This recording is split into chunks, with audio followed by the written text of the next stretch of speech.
જુઓ તમારી સામે 5 જેટલા શબ્દો લખેલા છે, બરોબર. આપણે એક સરસ મજાની નાની રમત રમવાની છે. રમતનું નામ છે વાંચી માર. રમતનું નામ શું છે? હા, પહેલો શબ્દ છે ત્રાજવું, બીજો શબ્દ છે રાક્ષસ, ત્રીજો શબ્દ વિજ્ઞાન, ચોથો શબ્દ ક્ષિતિજ, પાંચમો રૂપિયો. તો જો શરૂઆતમાં આપણે નંદાથી ચાલુ કરશું. જે શબ્દ હું બોલું એ શબ્દને નંદા છે એ દડા વડે મારશે, એટલે વાંચી અને મારવું, એટલે રમતનું નામ છે વાંચી માર. વાંચશે અને પછી મારશે. જો તમે તે શબ્દને બરાબર નિશાન તાકી અને મારશો અને આંટી જશો, નિશાન તમે આંટી જશો, તો તમને બીજી વખત દડો મારવાનો મોકો મળશે. અને જો પહેલી જ વખતે તમે ફેલ થશો, એટલે કે તમે શબ્દને મારી શકશો નહીં, તો તરત બીજા વિદ્યાર્થીનો વારો આવશે. રેડી?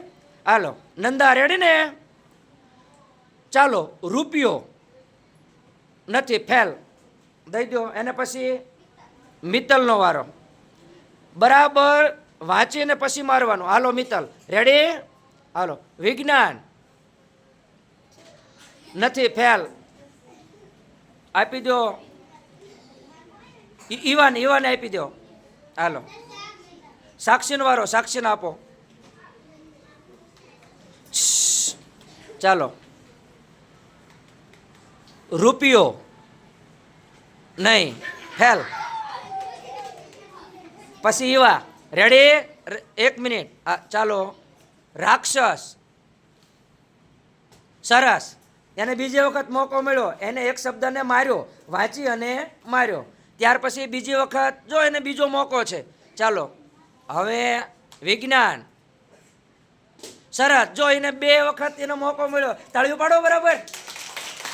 ચાલો, ચાલો. જો રેડી? ત્રીજી વખત. ત્રીજો શબ્દ રૂપિયો. હા, બરોબર છે. એને પણ એને માર્યો. ત્રીજી વખત તાળી પાડો. સરસ. ચાલો, ચોથી ટ્રાય. જો 3 શબ્દ છે એને માર્યા છે, 3 શબ્દ છે એને વાંચ્યા છે. ત્યાર પછી એવા ત્રાજવું.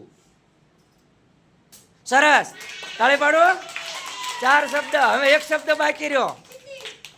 ચાલો, હવે રેડી? હાલો, ક્ષિતિજ નહીં, ફેલ. પાડો તાળી. એને 4 શબ્દ માર્યા.